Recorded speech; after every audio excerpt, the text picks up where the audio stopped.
Nas páginas finais da revelação bíblica, em meio a visões de julgamento e de glória, surge um número, um mistério, um selo, que tem ecoado através dos séculos.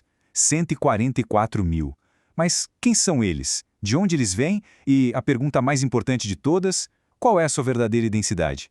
Nós vamos agora mergulhar nas profundezas da profecia para desvendar um dos enigmas mais solenes e, sem dúvida, mais debatidos do livro do Apocalipse.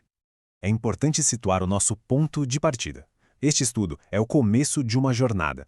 Ele é o primeiro de uma série que se propõe a abordar com a precisão que somente a profecia bíblica pode oferecer a identidade deste grupo tão singular.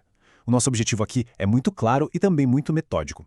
Primeiro, a gente precisa desmantelar as interpretações tradicionais, as interpretações literais que, por séculos, serviram mais como véu do que como uma janela. Elas acabaram bloqueando a luz da revelação e afastando as pessoas do verdadeiro sentido profético. E só então, sobre um fundamento sólido, nós vamos construir, passo a passo, o entendimento que emerge não da opinião humana, mas da própria palavra de Deus, que se interpreta a si mesma.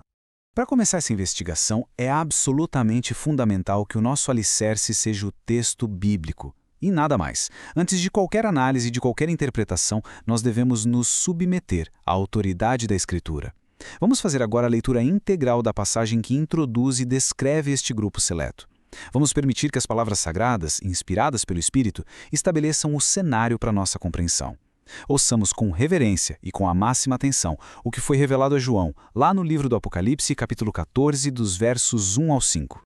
A visão se abre com a imagem de poder, de soberania, de redenção que finalmente se consumou. O apóstolo João olha e a sua visão é completamente cativada pela figura central de toda a Escritura, o Cordeiro. Mas veja bem, não é um cordeiro deitado em sacrifício. É o cordeiro em pé, vitorioso, sobre o monte Sião. E Sião, na profecia, não é apenas um local geográfico, um ponto no mapa. É o centro do governo de Deus, o lugar da sua habitação, o símbolo do seu reino eterno. E ali, ao lado dele, compartilhando da sua glória, da sua posição, está este grupo específico, os 144 mil. A primeira característica que os distingue é uma marca indelével, não na mão, mas na fronte, o centro do intelecto, da vontade. Eles carregam o nome do Filho e o nome do Pai, um selo divino de propriedade, de identidade e de pertencimento. A experiência de João, nesse momento, transcende o que ele vê e se torna também auditiva. Ele ouve uma voz que vem do céu, e a magnitude dessa voz é descrita através de uma dualidade poderosa. De um lado, ela tem a força avassaladora da natureza. É como a voz de muitas águas, sabe? Aquele som torrencial de uma cachoeira imensa. E como a voz de um grande trovão que ressoa com autoridade, com poder divino. Mas, por outro lado, essa mesmíssima voz possuía a beleza e a harmonia da mais sublime arte celestial, a melodia de arpistas tocando os seus instrumentos.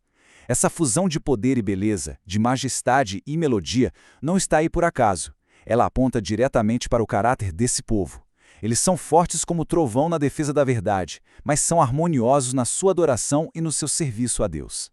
No epicentro da adoração celestial, bem ali, diante do trono de Deus, dos querubins e dos 24 anciãos, este grupo entoa um cântico novo. E não é uma canção qualquer, é uma melodia forjada na experiência. A exclusividade desse cântico é ressaltada de uma forma muito enfática. Ninguém em todo o céu podia aprender aquela canção. E por quê? Porque um cântico de redenção só pode ser verdadeiramente cantado por aqueles que foram redimidos. A letra dessa canção foi escrita com as lágrimas das suas provações, a harmonia foi moldada pela sua fidelidade inabalável, e o refrão é a celebração da sua vitória. Eles são os que foram comprados da terra, o que indica uma jornada única de resgate e de santificação, que os qualificou de uma maneira muito singular para essa adoração exclusiva. Agora o texto se aprofunda ainda mais, revelando as características morais e espirituais que definem a identidade desse povo. São apresentados 4 pilares. O primeiro, a sua pureza. Não se contaminaram com mulheres, porque são virgens. E essa é a frase que mais gerou controvérsia ao longo da história, e é nela que a gente vai mergulhar mais fundo. O segundo, a sua lealdade incondicional. Seguem o Cordeiro para onde quer que vá. É uma obediência absoluta e restrita sem questionamentos. O terceiro, a sua origem. Comprados dentre os homens, o que reforça a sua natureza redimida. E o quarto, o seu propósito. São primícias para Deus e para o Cordeiro. Os primeiros e melhores frutos de uma colheita, consagrados de uma forma muito especial. Cada uma dessas descrições é uma peça fundamental no quebra-cabeça da sua identidade. A descrição termina com a integridade do caráter deles, que se manifesta tanto nas suas palavras quanto na sua condição espiritual. Na sua boca não se achou engano. Isso mostra uma pureza de discurso que reflete uma pureza de coração, em contraste direto com o engano que permeia o mundo no fim dos tempos. E como resultado de toda essa jornada de pureza, lealdade e verdade, eles são finalmente declarados irrepreensíveis diante do trono de Deus. Com o texto sagrado agora estabelecido em nossa mente, nós podemos enfim dar o próximo passo, começar a decodificação dos seus profundos símbolos. Pois bem, chegamos ao ponto crucial da nossa análise. Como é que a gente deve interpretar essas palavras tão visionárias? O erro mais comum na abordagem do Apocalipse é lê-lo como se fosse um jornal do dia ou um manual de instruções literal em todos os seus pontos. Mas este livro opera numa linguagem celestial, uma linguagem de símbolos, de tipos e de alegorias. Para decodificar essa linguagem, a gente não pode usar a chave da lógica humana ou da tradição da igreja. A gente precisa da chave correta, a chave que a própria Escritura nos fornece. É absolutamente imperativo, é fundamental frisar este princípio da hermenêutica profética. O Apocalipse não se interpreta de forma isolada. O Novo Testamento não anula o Antigo, ele o cumpre, ele o ilumina.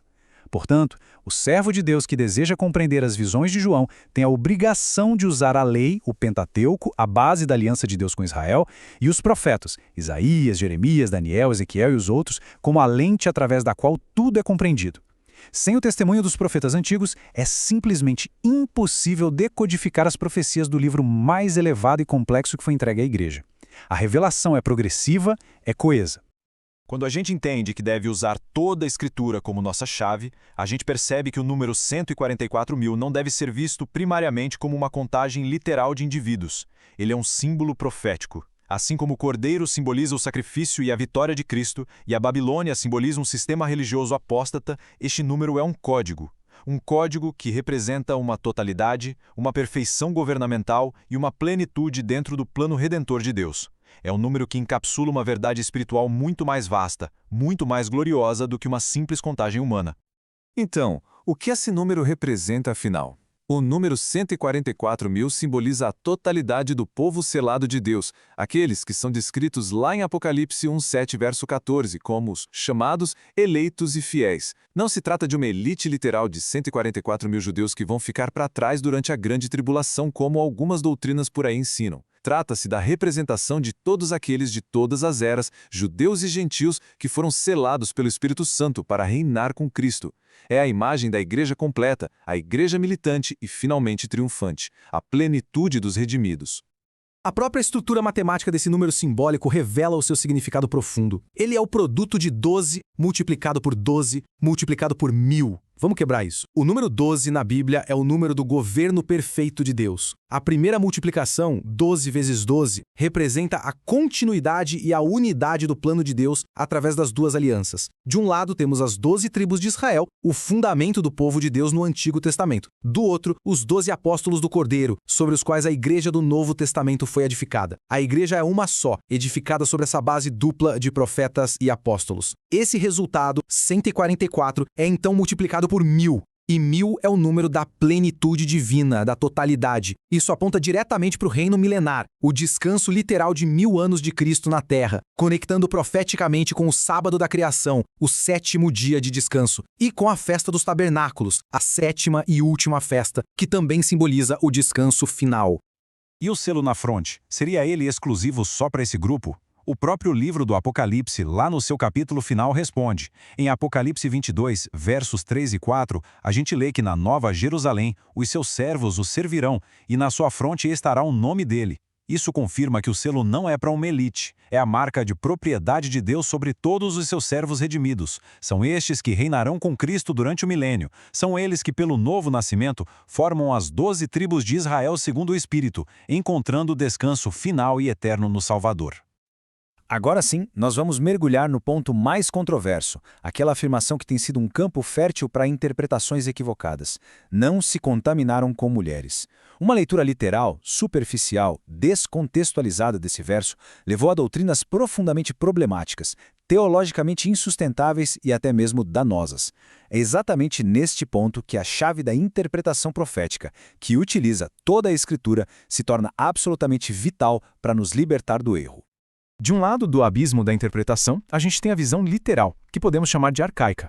Ela defende que os 144 mil são exclusivamente homens, celibatários, virgens físicos que nunca tiveram relações sexuais. Do outro lado, a gente tem a interpretação profética, a visão revelada, que entende os termos contaminação e mulheres no seu sentido simbólico, espiritual. Nessa visão, a contaminação se refere à idolatria espiritual e as mulheres representam sistemas religiosos apóstatas. A pureza exigida, portanto, é a pureza doutrinária e a fidelidade exclusiva a Cristo. Para atestar a validade da interpretação literal, basta a gente submetê-la a algumas perguntas lógicas e teológicas. E a primeira é devastadora na sua simplicidade. Por que a mulher seria a única fonte de contaminação? Essa visão, além de contradizer diretamente as escrituras que declaram o casamento como algo honroso e o leito sem mácula, ela estabelece uma premissa fundamentalmente misógina e teologicamente desequilibrada, que não encontra qualquer respaldo no caráter de Deus. Essa primeira pergunta nos leva a uma questão ainda mais profunda, que toca no próprio caráter de Deus. Será que o Deus justo, santo e perfeito, que criou homem e mulher à sua imagem e semelhança, instituiria uma lei tão unilateral, tão discriminatória e machista? Uma lei que penaliza o homem por uma união que é natural, ordenada por ele mesmo lá no Éden, e que culpa exclusivamente a mulher pelo ato?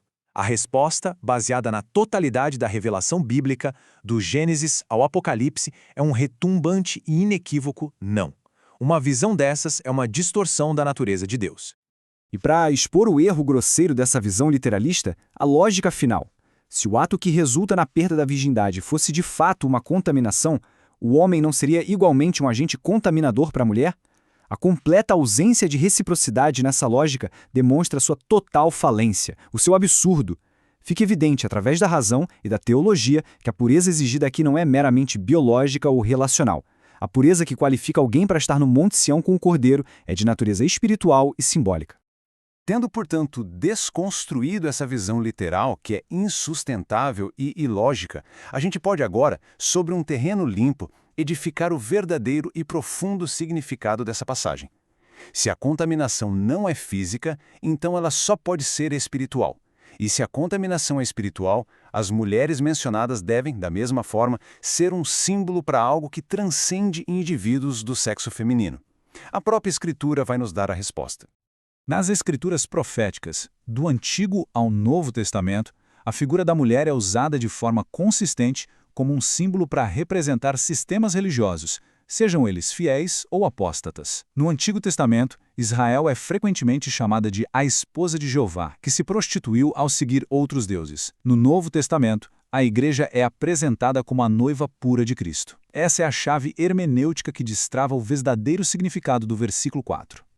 O próprio livro do Apocalipse nos apresenta esse contraste de uma forma explícita, dramática.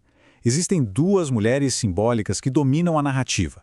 De um lado, a gente tem a noiva do Cordeiro, a Nova Jerusalém, que desce do céu, pura, adornada, representando a igreja verdadeira, santa e fiel. Do outro lado, a gente tem a grande meretriz, a Babilônia, a mãe das prostituições, sentada sobre muitas águas, embriagada com o sangue dos santos, representando o conglomerado de todos os sistemas religiosos falsos, apóstatas e idólatras que enganam as nações. Portanto, não se contaminar com mulheres significa, profeticamente, não se prostituir espiritualmente com as falsas doutrinas da Babilônia e de seus muitos sistemas filha. Significa manter a virgindade espiritual, uma fidelidade exclusiva e pura a Cristo e a sua palavra.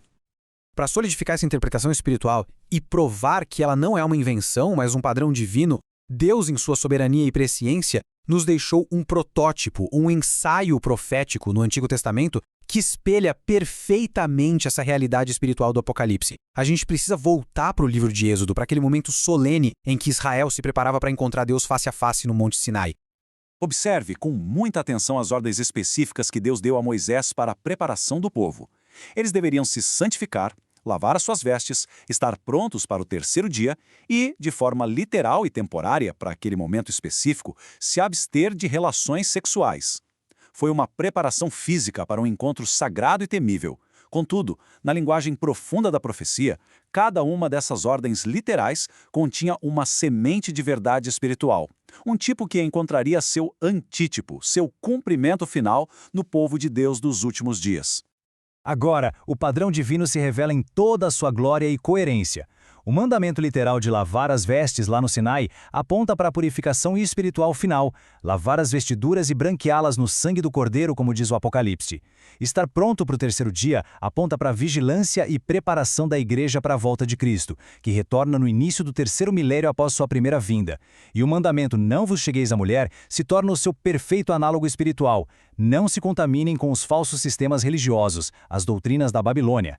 Até mesmo a trompeta que soou no Sinai, cuja palavra hebraica é Yovel, que significa jubileu, aponta profeticamente para o grande jubileu final, o arrebatamento da igreja e a libertação de toda a criação.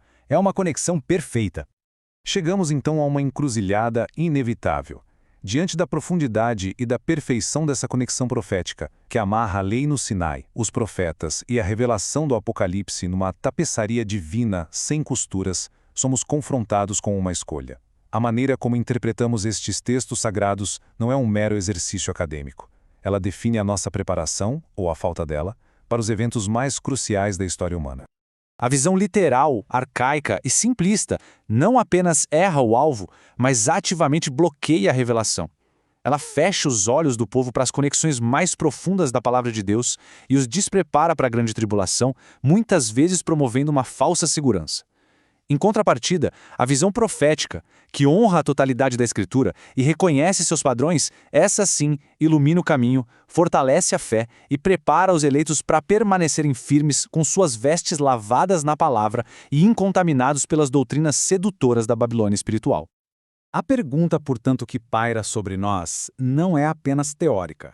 Ela é existencial, é espiritual e é urgente. Com a clareza deste padrão divino revelada diante de nós, qual caminho de entendimento será escolhido?